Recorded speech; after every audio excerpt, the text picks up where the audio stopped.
Hello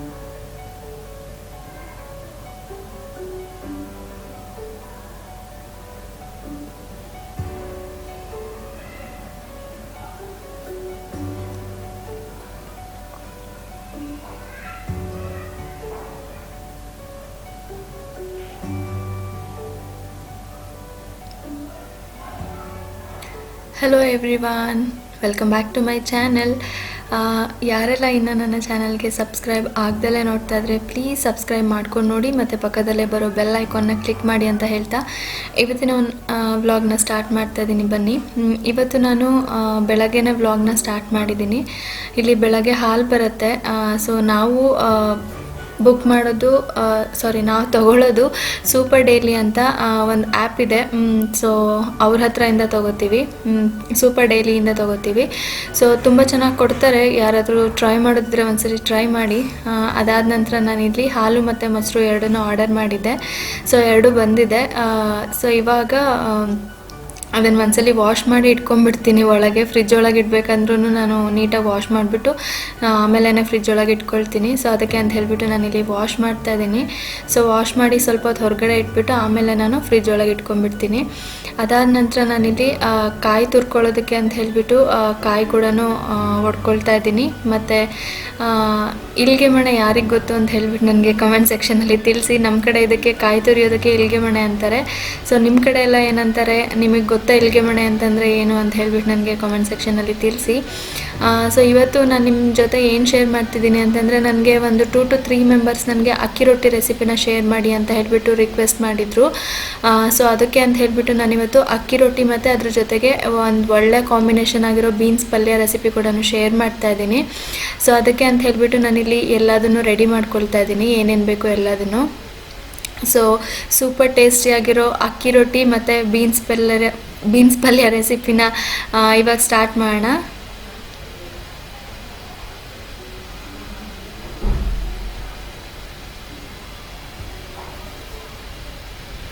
first ಇಲ್ಲಿ ನಾನು ನಿಮಗೆ ಬೀನ್ಸ್ ಪಲ್ಯನ ಮಾಡೋದನ್ನು ಹೇಗೆ ಅಂತ ಹೇಳಿಬಿಟ್ಟು ತೋರಿಸ್ತಾ ಇದ್ದೀನಿ.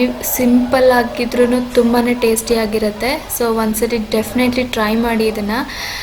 ಸೊ ನಾನಿಲ್ಲಿ ಬೀನ್ಸ್ ಪಲ್ಯ ಮಾಡೋದಕ್ಕೆ ಅಂತ ಹೇಳಿಬಿಟ್ಟು ನಾನಿಲ್ಲಿ ಒಂದು ಪ್ಯಾನ್ ಇಟ್ಕೊಂಡಿದ್ದೀನಿ. ಆ ಪ್ಯಾನ್ಗೆ ಸ್ವಲ್ಪ ಎಣ್ಣೆ ಕೂಡ ಹಾಕ್ಕೊಂಡಿದ್ದೀನಿ. ಇಲ್ಲಿ ಆಲ್ಮೋಸ್ಟ್ ಒಂದು 3 ಟೇಬಲ್ ಸ್ಪೂನಷ್ಟು ಆಯಿಲ್ನ ಹಾಕ್ಕೊಂಡಿದ್ದೀನಿ. ಆಯಿಲ್ ಸ್ವಲ್ಪ ಕಾದ ನಂತರ ನೆಕ್ಸ್ಟ್ ಅದಕ್ಕೆ ನಾನಿಲ್ಲಿ ಒಂದು ಅರ್ಧ ಟೀ ಸ್ಪೂನಷ್ಟು ಸಾಸಿವೆ ಮತ್ತು ಒಂದು 3/4 ಟೀ ಸ್ಪೂನಷ್ಟು ಜೀರಿಗೆ ಕೂಡ ಹಾಕ್ತಾಯಿದ್ದೀನಿ. ಸೊ ಇದೆರಡು ಸ್ವಲ್ಪ ಚಿಟಪಟ ಆದ ನಂತರ ನಾನಿಲ್ಲಿ 1 ಟೇಬಲ್ ಸ್ಪೂನಷ್ಟು ಕಡಲೆಬೇಳೆ ಕೂಡ ಹಾಕಿದ್ದೀನಿ. ಕಡಲೆಬೇಳೆ ಆಪ್ಷನಲ್, ನಿಮ್ಗೆ ಇಷ್ಟ ಆದರೆ ಹಾಕ್ಕೋಬೋದು, ಇಲ್ಲ ಅಂತಂದರೆ ಅದನ್ನು ಸ್ಕಿಪ್ ಕೂಡ ಮಾಡ್ಬೋದು. ಸೊ ಅದಾದ ನಂತರ ನಾನು ಏನು ಹೆಚ್ಚಿಟ್ಕೊಂಡಿದ್ದೆ ಈರುಳ್ಳಿ ಮತ್ತು ಹಸಿಮೆಣಸಿನ್ಕಾಯಿ ಇದನ್ನು ಕೂಡ ಹಾಕ್ಕೋತಾ ಇದ್ದೀನಿ. ಈವನ್ ಕರ್ಬೇವಿನ ಸೊಪ್ಪಿದ್ರೂ ಕೂಡ ಹಾಕ್ಕೊಳ್ಳಿ. ನನ್ನ ಹತ್ರ ಕರ್ಬೇವಿನ ಸೊಪ್ಪು ಕೂಡ ಹಾಕಿದ್ದೀನಿ. ಓಕೆ, ಹಸಿಮೆಣಸಿನ್ಕಾಯಿ ನಿಮ್ಮ ಖಾರಕ್ಕೆ ಎಷ್ಟು ಬೇಕೋ ಅಷ್ಟನ್ನು ತೊಗೊಳ್ಳಿ.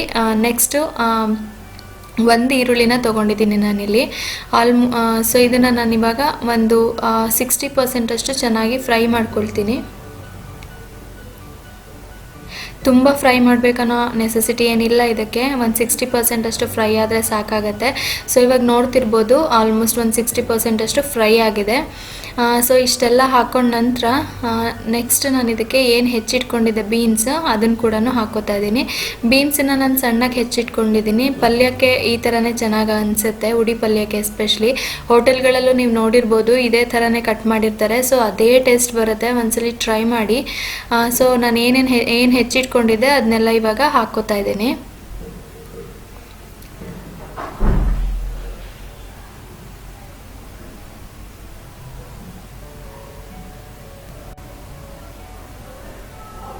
ಸೊ ಹಾಕ್ಕೊಂಡ ನಂತರ ನೆಕ್ಸ್ಟ್ ನಾನಿಲ್ಲಿ ನೀಟಾಗಿ ಮಿಕ್ಸ್ ಮಾಡ್ಕೊಳ್ತಾ ಇದ್ದೀನಿ.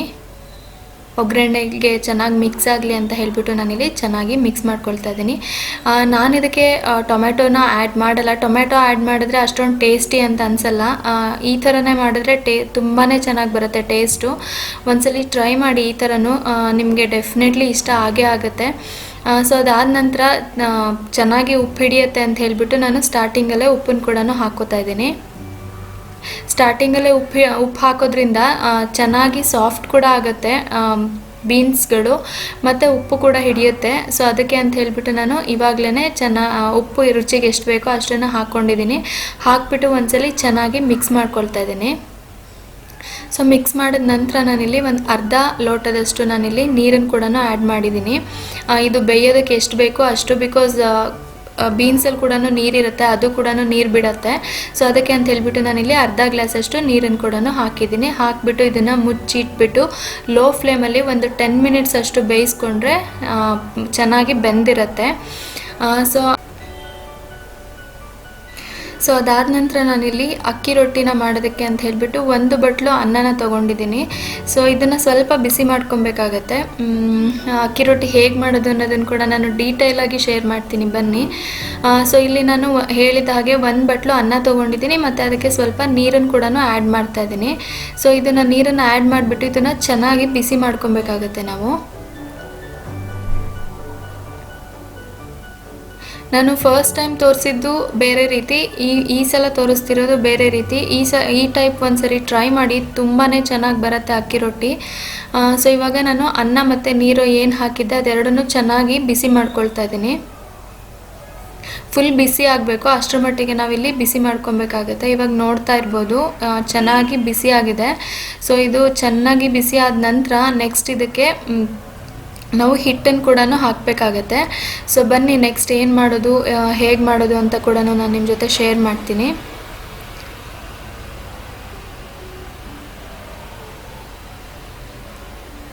ಸೊ ಇಷ್ಟಾದ ನಂತರ ನಾನು ಅದನ್ನು ಫುಲ್ ಬಿಸಿ ಮಾಡ್ಕೊಂಡಿದ್ದನ್ನು ಕೆಳಗಡೆ ಇಳಿಸ್ಕೊಂಡಿದ್ದೀನಿ.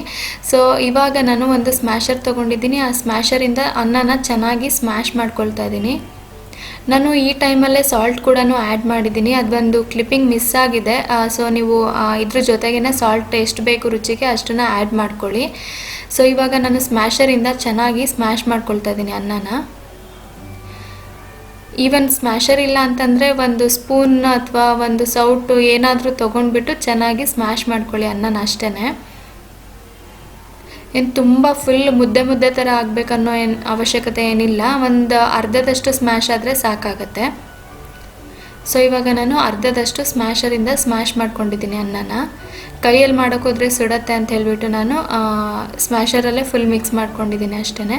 ಸೊ ಅದಾದ ನಂತರ ನಾನಿಲ್ಲಿ ಹಿಟ್ಟನ್ನು ಹಾಕೋತಾ ಇದ್ದೀನಿ. ಹಿಟ್ಟನ್ನು ಆಲ್ಮೋಸ್ಟ್ ಇದಕ್ಕೆ ಒಂದು ಬಟ್ಲು ಅನ್ನ ತೊಗೊಂಡ್ರೆ ಆಲ್ಮೋಸ್ಟ್ 1.5 1 ಮುಕ್ಕಾಲು ಬಟ್ಲಷ್ಟು ಹಿಟ್ಟು ಹಿಡ್ಸತ್ತೆ ಅಕ್ಕಿ ರೊಟ್ಟಿ ಮಾಡೋದಕ್ಕೆ. ಸೊ ಇವಾಗ ನಾನು ಯಾವ ಥರ ಕಲಿಸ್ಕೊಬೇಕು, ಎಷ್ಟು ಹಿಡ್ಸತ್ತೆ ಅನ್ನೋದನ್ನು ಕೂಡ ಶೇರ್ ಮಾಡ್ತೀನಿ, ಬನ್ನಿ. ಸೊ ಇವಾಗ ನಾನಿಲ್ಲಿ ಒಂದು 7ರಿಂದ 8 ಸ್ಪೂನಷ್ಟು ಹಿಟ್ಟನ್ನು ಕೂಡ ಹಾಕ್ಕೊಂಡಿದ್ದೀನಿ. ಅನ್ನನ ಸ್ಮ್ಯಾಶ್ ಮಾಡ್ಕೊಂಡಿದ್ನಲ್ಲ ಅದ್ರ ಒಳಗಡೆಗೇನೆ ಫುಲ್ ಬಿಸಿ ಇದ್ದಾಗಲೇ ಹಿಟ್ಟನ್ನು ಕೂಡ ಹಾಕ್ಕೊಳ್ಳಿ. ಹಿಟ್ಟನ್ನು ಹಾಕ್ಕೊಂಡು ಚೆನ್ನಾಗಿ ಮಿಕ್ಸ್ ಮಾಡ್ಕೊಬೇಕಾಗತ್ತೆ. ಸೊ ಇವಾಗ ನಾನು ಏನು ಅನ್ನದ ಒಳಗಡೆ ಹಿಟ್ಟನ್ನು ಹಾಕ್ಕೊಂಡು ಬಿಸಿ ಮಾಡ್ಕೊಂಡಿದ್ದೆ, ಸೊ ಅದನ್ನು ನಾನು ಇವಾಗ ಒಂದು ದೊಡ್ಡ ಪಾತ್ರೆ ಒಳಗೆ ಹಾಕೋತಾ ಇದ್ದೀನಿ. ಸೊ ಅದಾದ ನಂತರ ಇದು ಬಿಸಿ ಇರುತ್ತೆ, ಕೈಗೆ ತುಂಬ ಬಿಸಿ ಇದೆ ಅಂತಂದರೆ ಸ್ವಲ್ಪನೇ ನೀರು ತಗೊಂಡು ಇದನ್ನು ಚೆನ್ನಾಗಿ ನಾದ್ಕೊಳ್ಬೇಕು. ಸೊ ಇವಾಗ ನೋಡ್ತಿರ್ಬೋದು ನಾನು ಇದನ್ನು ಬಿಸಿ ಇದ್ದಾಗೇ ಸ್ವಲ್ಪ ನಾದ್ಕೊಳ್ತಾ ಇದ್ದೀನಿ. ಬಿಸಿ ಅಂದರೆ ತುಂಬ ಏನು ಬಿಸಿ ಇರೋದಿಲ್ಲ, ಒಂದು ಸ್ವಲ್ಪ ತಣ್ಣಗಾಗಿರುತ್ತೆ, ಸ್ವಲ್ಪ ಬಿಸಿ ಸ್ವಲ್ಪ ತಣ್ಣ ಇಷ್ಟೇ ಇರುತ್ತೆ. ಸೊ ಆ ಟೈಮಲ್ಲಿ ನಾವು ಇದನ್ನು ಚೆನ್ನಾಗಿ ನಾದ್ಕೊಬೇಕಾಗತ್ತೆ. ಇವಾಗ ನೋಡ್ತಿರ್ಬೋದು ಹಿಟ್ಟು ನಾನು ಏನು ಹಾಕ್ಕೊಂಡಿದ್ದೆ ಅದು ಮತ್ತು ಅನ್ನ ಎಲ್ಲ ಚೆನ್ನಾಗಿ ಮಿಕ್ಸ್ ಆಗಿದೆ. ಸೊ ಈ ಟೈಮಲ್ಲಿ ನಾವು ಹಿಟ್ಟನ್ನು ಹಾಕ್ಕೊಂಡು ಚೆನ್ನಾಗಿ ಇದನ್ನು ಮಿಕ್ಸ್ ಮಾಡ್ಕೊಬೇಕಾಗತ್ತೆ. ಸೊ ಇವಾಗ ನಾನು ಏನು ಬಟ್ಲಲ್ಲಿ ತೊಗೊಂಡಿದ್ದೆ ಅಷ್ಟು ಹಿಟ್ಟನ್ನು ತೊಗೊಂಡ್ಬಿಟ್ಟು ನಾನಿಲ್ಲಿ ಮಿಕ್ಸ್ ಮಾಡ್ಕೊಳ್ತಾ ಇದ್ದೀನಿ ಅನ್ನಕ್ಕೆ. ಸೊ ಇದನ್ನು ಫುಲ್ ನಾದ್ಕೊಳ್ಳೋಕೆ ಹೋಗಬಾರ್ದು, ಈ ಥರ ನಾನು ಬಿಡಿಯಾಗಿ ಮಾಡ್ಕೊಳ್ತಾ ಇದ್ದೀನಿ, ನೋಡ್ತಿರ್ಬೋದು. ಸೊ ಈ ಥರ ಮಾಡ್ಕೊಳ್ಳೋದ್ರಿಂದ ನಿಮಗೆ ಎಷ್ಟು ಹಿಟ್ಟು ಬೇಕಾಗುತ್ತೆ ಅನ್ನಕ್ಕೆ ಅನ್ನೋದನ್ನು ನಿಮಗೆ ಚೆನ್ನಾಗಿ ಗೊತ್ತಾಗುತ್ತೆ. ಸೊ ಅದಕ್ಕೆ ಅಂತ ಹೇಳಿಬಿಟ್ಟು ನಾನಿಲ್ಲಿ ಈ ಥರ ಕೈಯಲ್ಲೇ ಬಿಡಿಯಾಗಿ ಮಾಡ್ಕೊಳ್ತಾ ಇದ್ದೀನಿ.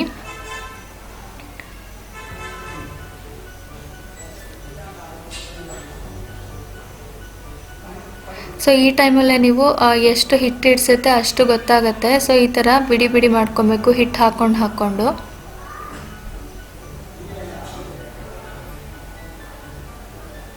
ಸೊ ಇವಾಗ ನೋಡ್ತಿರ್ಬೋದು ಹಿಟ್ಟು ಕಡಿಮೆ ಅನ್ನಿಸ್ತು. ಸೊ ಮತ್ತೆ ನಾನಿಲ್ಲಿ ಒಂದು 4 ಟೇಬಲ್ ಸ್ಪೂನಷ್ಟು ಹಿಟ್ಟು ಹಾಕ್ಕೊಂಡು ಮತ್ತೆ ಅದೇ ಥರ ಮಾಡ್ಕೊಳ್ತಾ ಇದ್ದೀನಿ.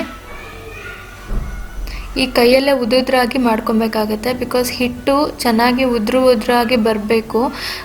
ಯಾವ ಥರ ಅಂತಂದರೆ ಮಲ್ಲಿಗೆ ಹೂ ಥರ ಸಾಫ್ಟಾಗಿ ಬರಬೇಕು ಹಿಟ್ಟು, ಆ ಥರ ಮಾಡ್ಕೊಬೇಕಾಗತ್ತೆ. ಸೊ ಮತ್ತೆ ಹಾಕ್ಕೊಂಡಿದ್ದೀನಿ, ನಾನಿಲ್ಲಿ ನೋಡ್ತಿರ್ಬೋದು 1 ಹಿಡಿಯಷ್ಟು ಹಾಕ್ಕೊಂಡಿದ್ದೀನಿ ಹಸಿಟ್ಟನ್ನು. ಹಾಕ್ಕೊಂಡು ಮತ್ತೆ ನಾನು ಅದೇ ಥರ ಉದುದ್ರಾಗಿ ಮಾಡ್ಕೊಳ್ತಾ ಇದ್ದೀನಿ. ಸೊ ಏನೋ ಗೊತ್ತಿಲ್ಲದಿದ್ದವ್ರಿಗೆ ಗೊತ್ತಾಗುತ್ತೆ ಅಂತ ಹೇಳಿಬಿಟ್ಟು ನಾನಿಲ್ಲಿ ಇನ್ ಡೀಟೇಲಾಗಿ ತೋರಿಸ್ತಾ ಇದ್ದೀನಿ. ಹಿಟ್ಟನ್ನು ನಾವು ಎಷ್ಟು ನೀಟಾಗಿ ಮಾಡ್ಕೊಳ್ತೀವಿ ಅಷ್ಟು ನೀಟಾಗಿ ರೊಟ್ಟಿ ಬರುತ್ತೆ. ಸೊ ಅದಕ್ಕೆ ಅಂತ ಹೇಳಿಬಿಟ್ಟು ನಾನು ಡೀಟೇಲಾಗಿ ತೋರಿಸ್ತಾ ಇದ್ದೀನಿ.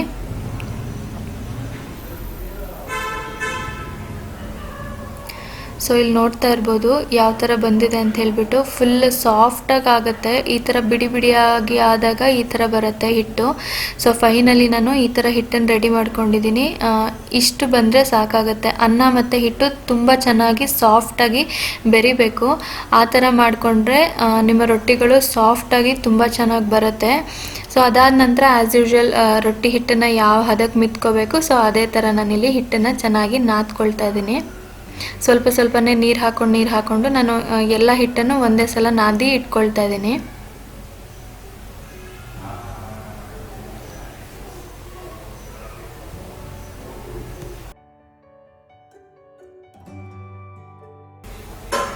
ಹಿಟ್ಟನ್ನು ನಾದ್ಕೊಂಡ ನಂತರ ಇಮ್ಮಿಡಿಯೇಟಾಗಿ ನಾವು ರೊಟ್ಟಿನ ಮಾಡೋದಕ್ಕೆ ಸ್ಟಾರ್ಟ್ ಮಾಡಬೇಕಾಗತ್ತೆ. ತುಂಬ ಹೊತ್ತು ಹಾಗೇ ಇಟ್ಟರೆ ಹಿಟ್ಟು ಚೆನ್ನಾಗಿ ಆಗೋದಿಲ್ಲ ಮತ್ತು ರೊಟ್ಟಿ ಬರೋದಿಲ್ಲ. ಸೊ ನಾವು ಯಾವಾಗ ಮಾಡ್ತೀವಿ ಆವಾಗಲೇ ಹಿಟ್ಟನ್ನು ಯಾವಾಗ ನಾದ್ಕೊಂಡು ಇಟ್ಕೊಳ್ತೀವಿ ಆ ಟೈಮಲ್ಲೇ ನಾವು ರೊಟ್ಟಿನೂ ಕೂಡ ಇಮ್ಮಿಡಿಯೇಟಾಗಿ ಮಾಡಬೇಕಾಗತ್ತೆ. ಸೊ ಇವಾಗ ನೋಡ್ತಿರ್ಬೋದು ನಾನು ಈ ಹದಕ್ಕೆ ಕಲಿಸ್ಕೊಂಡಿದ್ದೀನಿ. ಸೊ ಇದಕ್ಕೆ ನಾನಿವಾಗ ಹಿಟ್ಟನ್ನು ಕೂಡ ಹಾಕೋತಾ ಇದ್ದೀನಿ, ರೊಟ್ಟಿ ತಟ್ಟೋದಕ್ಕೆ ಬೇಕು ಅಂತ ಹೇಳಿಬಿಟ್ಟು.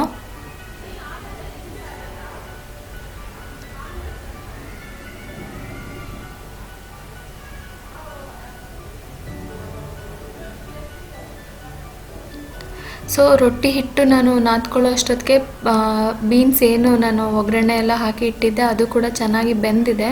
ಸೊ ಇವಾಗ ನೋಡ್ತಿರ್ಬೋದು. ಸೊ ಇಷ್ಟಾದ ನಂತರ ನಾನು ಇದಕ್ಕೆ ಕಾಯಿ ತುರಿನ ಆ್ಯಡ್ ಮಾಡ್ತಾ ಇದ್ದೀನಿ.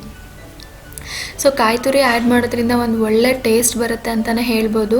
ನೀವು ಟೊಮ್ಯಾಟೊ ಬದಲು ಇದಕ್ಕೆ ನಿಂಬೆಹಣ್ಣಿನ ರಸನ ಹಾಕ್ಕೊಂಡು ತಿನ್ನಿ ರೊಟ್ಟಿ ಜೊತೆಗೆ, ಒಂದು ಸೂಪರ್ ಆಗಿರುತ್ತೆ ಕಾಂಬಿನೇಷನ್ ಅಂತಲೇ ಹೇಳ್ಬೋದು. ಒಂದ್ಸಲಿ ಟ್ರೈ ಮಾಡಿ. ಈ ಥರ ಟೊಮ್ಯಾಟೊ ಹಾಕೋದ್ರಿಂದ ಅದೇ ಡಿಫ್ರೆಂಟ್ ಟೇಸ್ಟ್ ಬರುತ್ತೆ. ಈ ಕಾಯಿ ತುರಿ ಹಾಕಿಬಿಟ್ಟು ಒಂದು 2 ನಿಮಿಷ ಫ್ರೈ ಮಾಡ್ಕೊಳ್ತಾ ಇದ್ದೀನಿ ನಾನು. ಕಾಯಿ ತುರಿ ಹಾಕೋದ್ರಿಂದ ಒಂದು ಒಳ್ಳೆ ಟೇಸ್ಟ್ ಬರುತ್ತೆ ಮತ್ತು ನಿಂಬೆಹಣ್ಣಿನ ರಸ ಹಾಕ್ಕೊಂಡು ತಿನ್ನೋದ್ರಿಂದನೇ ಡಿಫ್ರೆಂಟ್ ಟೇಸ್ಟ್ ಬರುತ್ತೆ ಅಂತಲೇ ಹೇಳ್ಬೋದು. ಸೊ ಇವಾಗ ನನ್ನ ಬೀನ್ಸ್ ಪಲ್ಯ ಕೂಡ ರೆಡಿ ಆಯಿತು. ಸೊ ಅದಾದ ನಂತರ ನಾನಿಲ್ಲಿ ನೆಕ್ಸ್ಟು ನಾನೇನು ಹಿಟ್ಟನ್ನು ತೊಗೊಂಡಿದ್ದೆ ಅದನ್ನು ರೊಟ್ಟಿ ಎಷ್ಟು ಅಗಲ ಮಾಡ್ಕೊಳ್ತೀವಿ ಅಷ್ಟೇ ಹಿಟ್ಟು ತೊಗೊಂಡು ನಾನಿವಾಗ ಚೆನ್ನಾಗಿ ನಾದ್ಕೊಂಡು ಇನ್ನೊಂದು ಸರಿ ಇವಾಗ ರೊಟ್ಟಿನ ತಟ್ಕೊಳ್ತಿದ್ದೀನಿ. ಸೊ ರೊಟ್ಟಿನ ತಟ್ಟೋದಕ್ಕಿಂತ ಮುಂಚೆ ಕೈಯಲ್ಲೇ ಈ ಥರ ಒಂದ್ಸಲಿ ನಾದ್ಕೊಳ್ಳಿ ಚೆನ್ನಾಗಿ, ಹಿಟ್ಟು ಚೆನ್ನಾಗಿ ಆಗುತ್ತೆ ಆವಾಗ. ಈವನ್ ಈ ಹದದಲ್ಲಿದ್ದರೆ ನೀವು ಲಟ್ಟಣಿಗೆಯಿಂದ ಅರಿಲೂಬೋದು ಚಪಾತಿ ಥರ.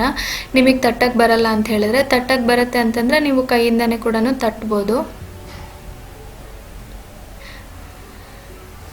ಸೊ ಅದಾದ ನಂತರ ನಾನು ಇಷ್ಟು ದಪ್ಪಕ್ಕೆ ಉಂಡೆ ಮಾಡ್ಕೊಂಡಿದ್ದೀನಿ, ಅದನ್ನು ಕೈಯಲ್ಲೇ ಸ್ವಲ್ಪ ಅಗಲ ಮಾಡ್ಕೊಳ್ತಾ ಇದ್ದೀನಿ.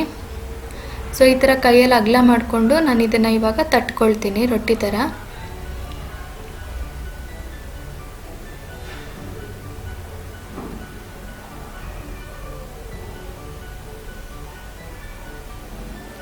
ಸೊ ಈ ಥರ ಅದಾದ ನಂತರ ಸ್ವಲ್ಪ ಹಿಟ್ಟು ಹಾಕ್ಕೊಂಡು ಚೆನ್ನಾಗಿ ತಟ್ಕೊಬೇಕಾಗತ್ತೆ. ಇಲ್ಲಿ ನೋಡ್ತಿರ್ಬೋದು ಈ ಥರ ಹಿಟ್ಟು ನಾವು ಎಷ್ಟು ಚೆನ್ನಾಗಿ ನಾದ್ಕೊಂಡಿರ್ತೀವಿ ಅಷ್ಟು ಚೆನ್ನಾಗಿ ರೊಟ್ಟಿ ತಟ್ಟೋದು ಕೂಡ ಬರುತ್ತೆ. ಸೊ ಇವಾಗ ನಾನಿಲ್ಲಿ ಚೆನ್ನಾಗಿ ತಟ್ಕೊಳ್ತಾ ಇದ್ದೀನಿ.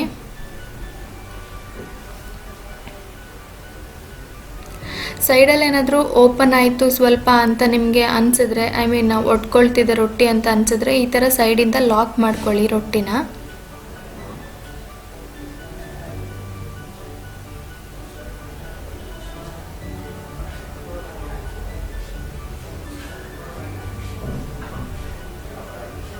ಸೊ ಈ ಥರ ಲಾಕ್ ಮಾಡ್ಕೊಳ್ಳೋದ್ರಿಂದ ರೊಟ್ಟಿ ಒಡೆಯೋದಿಲ್ಲ.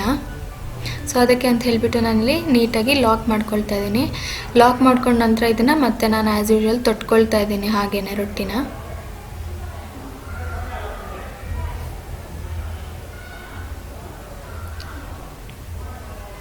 ನಿಮಗೆ ತಟ್ಟಕ್ಕೆ ಬರಲಿಲ್ಲ ಅಂತಂದರೆ ನೀವು ಲಟ್ಟಣಿಗೆಯಿಂದನೂ ಹರ್ಕೋಬೋದು.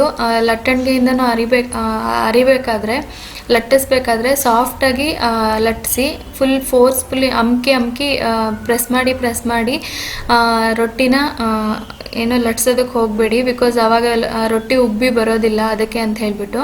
ಈವನ್ ನಾವು ತಟ್ಕೊಬೇಕಾದ್ರೂ ಅಷ್ಟೇ ಮೇಲ್ಗಡೆಯಿಂದನೇ ತಟ್ಟಬೇಕಾಗತ್ತೆ. ತುಂಬ ಜೋರಾಗಿ ಬಡ ಅಂತ ಹೇಳಿಬಿಟ್ಟು ರೊಟ್ಟಿನ ತಟ್ಟಿದ್ರೆ ಅದು ಉಬ್ಬಿ ಬರೋದಿಲ್ಲ. ಸೊ ಅದಕ್ಕೆ ಅಂತ ಹೇಳಿಬಿಟ್ಟು ಲೈಟ್ ಹ್ಯಾಂಡೆಡ್ ಆಗಿ ನಾವು ಇದನ್ನು ನೀಟಾಗಿ ತಟ್ಕೊಬೇಕಾಗತ್ತೆ. ಸೊ ಇವಾಗ ನಾನು ಸ್ವಲ್ಪ ನೀರನ್ನು ಹಚ್ಕೊಂಡು ಮತ್ತೆ ತಟ್ಕೊಳ್ತಾ ಇದ್ದೀನಿ ರೊಟ್ಟಿನ.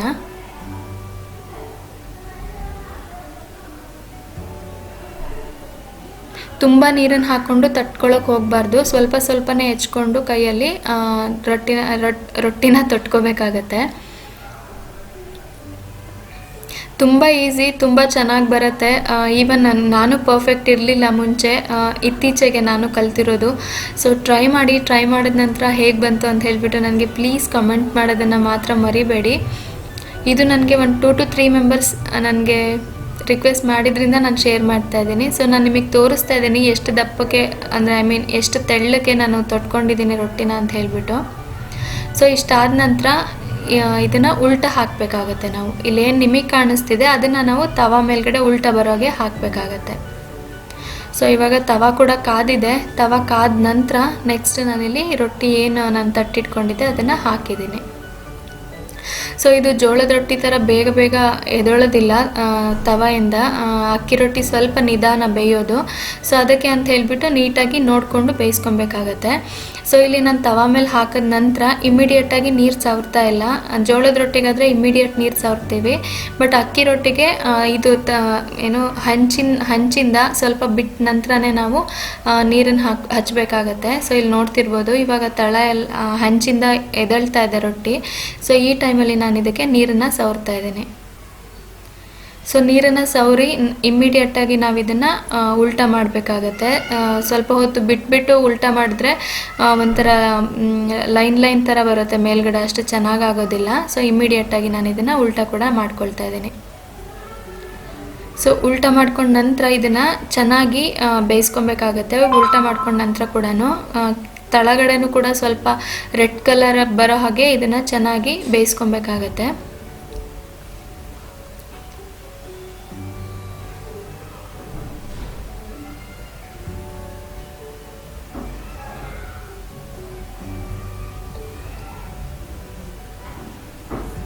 ಸೊ ಇಷ್ಟಾದ ನಂತರ ನೆಕ್ಸ್ಟು ಇಲ್ಲಿ ನೋಡ್ತಿರ್ಬೋದು ಚೆನ್ನಾಗಿ ಬೆಂದಿದೆ ತಳಗಡೆನೂ.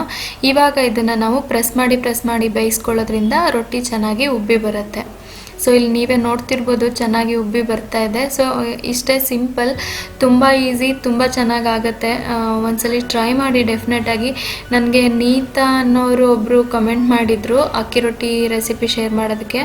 ಮತ್ತು ರೇಖಾ ಶಿವಿ ಅಂತ ರೇಖಾ ಆಂಟಿ ಅವರು ಕೂಡ ನನಗೆ ಕಮೆಂಟ್ ಮಾಡಿದರು. ಇನ್ನೂ ಒಂದು 2 ಮೆಂಬರ್ಸ್ ನನಗೆ ಕಮೆಂಟ್ ಮಾಡಿದರು, ಅವ್ರ ಹೆಸರು ನೆನಪಿಲ್ಲ, ಸಾರಿ. ಸೊ ಅದಕ್ಕೆ ಅಂತ ಹೇಳಿಬಿಟ್ಟು ನಾನಿಲ್ಲಿ ಶೇರ್ ಮಾಡಿದ್ದೀನಿ. ನಿಮಗೆಲ್ಲ ಹೇಗೆ ಅನ್ನಿಸ್ತು ಅಕ್ಕಿ ರೊಟ್ಟಿ ರೆಸಿಪಿ? ಮತ್ತು ಟ್ರೈ ಮಾಡಿದ್ರೆ ಡೆಫಿನೆಟಾಗಿ ನನಗೆ ಕಮೆಂಟ್ ಮಾಡಿ. ಮತ್ತು ಈ ರೊಟ್ಟಿ ರೆಸಿಪಿ ಹೇಗೆ ಅನ್ನಿಸ್ತು ಅಂತ ಕೂಡ ನನಗೆ ಪ್ಲೀಸ್ ಕಮೆಂಟ್ ಸೆಕ್ಷನಲ್ಲಿ ತಿಳಿಸಿ.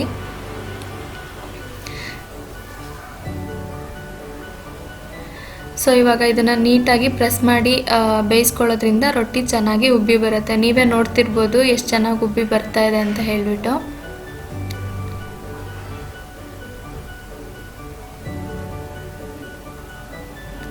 ಸೊ ಇಷ್ಟೇ, ತುಂಬ ಚೆನ್ನಾಗಾಗುತ್ತೆ, ಒಂದ್ಸಲಿ ಟ್ರೈ ಮಾಡಿ. ಸೊ ಇದೇ ರೀತಿ ನಾನು ಎಲ್ಲ ರೊಟ್ಟಿಗಳನ್ನೂ ಮಾಡಿಕೊಂಡೆ. ಸೊ ಅದನ್ನೆಲ್ಲ ಫುಲ್ ಡೀಟೇಲಾಗಿ ತೋರಿಸ್ಲಿಲ್ಲ, ಬಿಕಾಸ್ ವಿಡಿಯೋ ತುಂಬ ಲೆಂದಿ ಆಗುತ್ತೆ ಅಂತ ಹೇಳಿಬಿಟ್ಟು.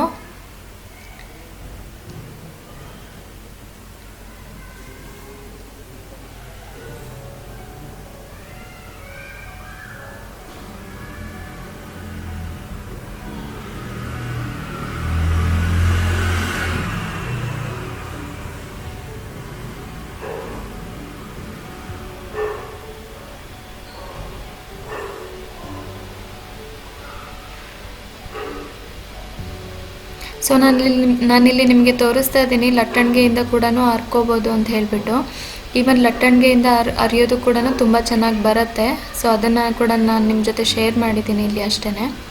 ಸೊ ರೊಟ್ಟಿ ಎಲ್ಲ ಆಯಿತು. ಇವಾಗ ನಾನು ಕೂಡ ತಟ್ಟೆಗೆ ಹಾಕ್ಕೊಳ್ತಾ ಇದ್ದೀನಿ. ಬೀನ್ಸ್ ಪಲ್ಯದ ಜೊತೆ ಅಕ್ಕಿ ರೊಟ್ಟಿ ಒಂದು ಒಳ್ಳೆ ಕಾಂಬಿನೇಷನ್ ಅಂತಲೇ ಹೇಳ್ಬೋದು. ಡೆಫಿನೆಟಾಗಿ ಒಂದ್ಸಲಿ ಟ್ರೈ ಮಾಡಿ ಎರಡನ್ನೂ. ಬೀನ್ಸ್ ಎಳೆದಿದ್ದಷ್ಟು ತುಂಬಾ ಚೆನ್ನಾಗಾಗುತ್ತೆ ಉಡಿ ಪಲ್ಯಕ್ಕೆ.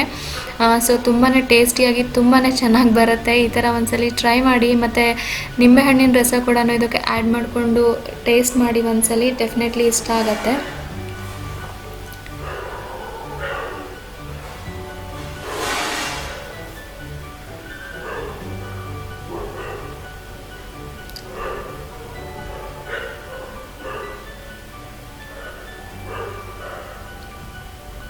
ಸೊ ಇಲ್ಲಿ ನಾನು ನಿಮಗೆ ತೋರಿಸ್ತಾ ಇದ್ದೀನಿ. ಸೊ ನನ್ನ ಅಕ್ಕಿ ರೊಟ್ಟಿ ಮತ್ತು ಬೀನ್ಸ್ ಪಲ್ಯ ಫೈನಲಿ ರೆಡಿ ಆಯಿತು. ಸೊ ಹೇಗೆ ಕಾಣಿಸ್ತಿದೆ, ನಿಮ್ಮೆಲ್ಲರಿಗೂ ಹೇಗೆ ಅನ್ನಿಸ್ತು ಇವತ್ತಿನ ರೆಸಿಪಿ ಅಂತ ಪ್ಲೀಸ್ ನನಗೆ ಕಾಮೆಂಟ್ ಸೆಕ್ಷನಲ್ಲಿ ತಿಳಿಸಿ. ಮತ್ತು ಯಾರಾದರೂ ಟ್ರೈ ಮಾಡಿದ್ರೆ ಮರಿದಲ್ಲೇ ನನಗೆ ಕಾಮೆಂಟಲ್ಲಿ ತಿಳಿಸೋದನ್ನು ಮಾತ್ರ ಮರಿಬೇಡಿ. ಸೊ ನಾನು ಮರ್ತೋಗಿದ್ದೆ ಅದನ್ನು ಕಟ್ ಮಾಡಿಬಿಟ್ಟು ತೋರಿಸೋದನ್ನು, ಅದಕ್ಕೆ ಅಂತ ಹೇಳ್ಬಿಟ್ಟು ಇವಾಗ ಕಟ್ ಮಾಡಿಬಿಟ್ಟು ತೋರಿಸ್ತಾ ಇದ್ದೇನೆ. ನೀವೇ ನೋಡ್ತಿರ್ಬೋದು ಫುಲ್ ಹೇಗೆ ಪದ್ರ ಪದ್ರ ಬಂದಿದೆ ಅಂತ ಹೇಳಿಬಿಟ್ಟು. ಈವನ್ ಈ ಥರ ಮಾಡೋದ್ರಿಂದ ಇದು ನೀವು ಒಂದಿನ ಇಟ್ಕೊಂಡು ತಿಂದ್ರೂ ಗಟ್ಟಿಗಾಗೋದಿಲ್ಲ, ರೊಟ್ಟಿ ರಬ್ಬರ್ ಥರ ಆಗೋದಿಲ್ಲ. ಫುಲ್ ಸಾಫ್ಟಾಗಿ ಫುಲ್ ತುಂಬಾ ಚೆನ್ನಾಗಿ ಅನಿಸುತ್ತೆ. ಒಂದ್ಸಲಿ ಟ್ರೈ ಮಾಡಿ. ಸೊ ಇದಾಗಿತ್ತು ಇವತ್ತಿನ ನನ್ನ ವ್ಲಾಗ್. ಇವತ್ತಿನ ರೆಸಿಪಿ ಹೇಗೆ ಅನ್ನಿಸ್ತು, ಇವತ್ತಿನ ವ್ಲಾಗ್ ಹೇಗೆ ಅನ್ನಿಸ್ತು ಅಂತ ನನಗೆ ಪ್ಲೀಸ್ ಕಮೆಂಟ್ ಸೆಕ್ಷನಲ್ಲಿ ತಿಳಿಸೋದನ್ನು ಮಾತ್ರ ಮರಿಬೇಡಿ. ಮತ್ತು ನೀವಿನ್ನೂ ನನ್ನ ಚಾನಲ್ಗೆ ಸಬ್ಸ್ಕ್ರೈಬ್ ಆಗ್ದಲೇ ನೋಡ್ತಾ ಇದ್ದರೆ ಪ್ಲೀಸ್ ಸಬ್ಸ್ಕ್ರೈಬ್ ಮಾಡ್ಕೊಂಡು ನೋಡಿ. ಮತ್ತು ಪಕ್ಕದಲ್ಲೇ ಬರೋ ಬೆಲ್ ಐಕಾನ್ನ ಕ್ಲಿಕ್ ಮಾಡಿ ಅಂತ ಹೇಳ್ತಾ ಇವತ್ತಿನ ವ್ಲಾಗ್ನ ನಾನು ಇಲ್ಲಿಗೆ ಎಂಡ್ ಮಾಡ್ತಾ ಇದ್ದೀನಿ. ನೆಕ್ಸ್ಟ್ ಒಂದು ಇಂಟ್ರೆಸ್ಟಿಂಗ್ ವ್ಲಾಗಲ್ಲಿ ಸಿಗ್ತೀನಿ. ಅಲ್ಲಿವರೆಗೆ love you all, take care, bye.